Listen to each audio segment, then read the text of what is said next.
Why is Glock 19 the answer? Because the average shooter doesn't give a damn.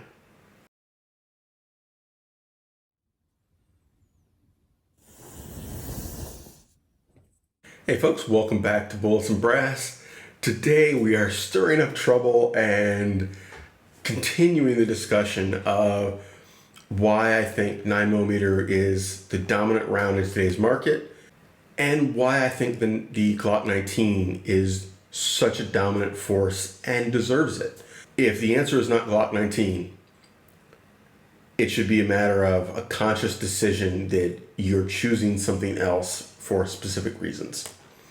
Modern testing, last 10, 15 years with modern ammo, has shown that your exact choice of ammo, your exact scenario, your shooting ability has massively more to do with the end result than which caliber you chose. It doesn't mean that there's something wrong with one of the choices or another one. They're all good. That's not, like, we're not arguing that one of them is a bad caliber. We're arguing that if they're all good, for the average shooter, why would you not take the one with more advantages? Now, the answer could be, well, I'm going to shoot hot 40. And that gives me significantly more power than these other choices. And I don't mind the recoil. I'm perfectly happy with that recoil level. So now my advantages are higher. The only thing I'm giving up is capacity. And you could argue that after the first couple rounds, capacity is a non-issue because you're probably never going to need the rest of them. I would argue that the person who's making that choice is absolutely not average. They are, in terms of the actual gun owners in this country and worldwide to a great extent, they are extraordinary. They are way above average in terms of their shooting ability, their physical strength in their hands, and their willingness to tolerate recoil in the pursuit of more power. The average shooter doesn't care. So if that's the case, if the average shooter is not going to look at the potential benefits of 40 or even potentially 45, what else comes into play? Grip size, overall size, weight, reliability, name recognition, market availability, both for the firearm, but also magazines, holsters, parts, customization ability. So you're talking things other than caliber or cool factor or any of that. Don't matter. Social media, the gun community, the marketing of firearms would have us believe that the average shooter looks like a professional athlete, runs around competing, shoots weekly, and can rapidly transition from target to target and bang steel like it's nothing. This is bullshit. This is a complete and utter lie. This is marketing. This is Marketing 101. You don't market with the average. You market with the extraordinary. It's a myth. The marketing that they're doing is to sell you guns, not representing their average buyer. The average buyer, the average gun owner, which is actually different from the average buyer. The average gun owner is over 34, male, and half of them are 50s and up. You're not talking young and athletic. You're talking that people that, for the most part, physically are on the decline. We are not the young, fit, cool guy on YouTube. That's not reality. They're no longer interested in the more power thing. More power is fun, but it's not primary criteria. We probably already own that one. And then you get into the new buyers. And historically, the new buyer, by a large percentage, the new buyer was a 19-year-old male.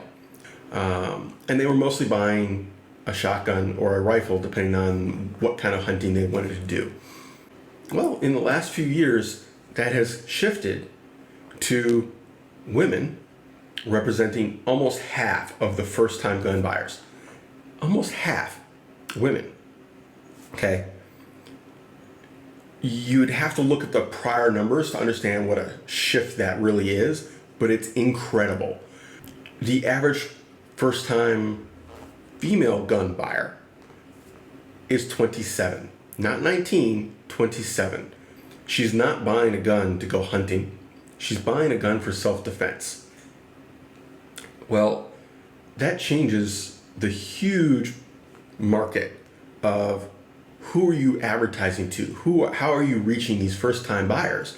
Because if suddenly a huge chunk of them are very different from what it looked like a decade ago, your marketing to that person has to change. And we're seeing that. We're seeing more and more YouTube channels with women in this age bracket. There's a reason channels like She Equips Herself are so popular and have done so well. There are a number of others. I'm not female. I don't tend to watch those channels, but there's a reason they've done well, and there's a reason there's a bunch of them now. That's a huge market. If you go in and you shoot the 9mm Glock in a particular size, take the little subcompact or the Glock 19 or whatever you pick.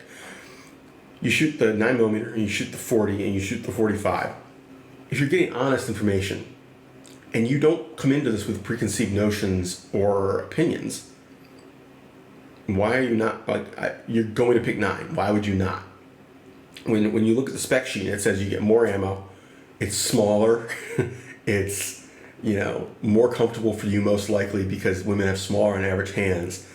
So unless she has larger than average hands, the 9mm and maybe 40, depending on how they did it, is going to feel better in their hands. But then if they're smart, if they're an educated consumer, if they are not doing this as an impulse buy, they start looking into the other things. Okay, what else do I need? I need holsters. Probably going to need multiple holsters.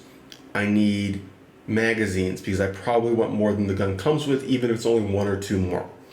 I need ammunition. How much is ammunition? How available is ammunition? What options do I have? So assuming that they've shot all of them, they're going to pick the 9mm. 9 times out of 10. That is what has happened. That's not like my opinion. That is literally what we've watched in the market. New female buyers almost exclusively go 9mm. So I would argue that for the average buyer, the gun media is a complete lie and myth. It does not represent them at all. And that 9mm is the correct choice in almost every case. And that you should start with a Glock 19 and work your way from there. It may not be the correct choice for you, but it's easier to go, okay, if I take a Glock 19, what doesn't work for me? Okay.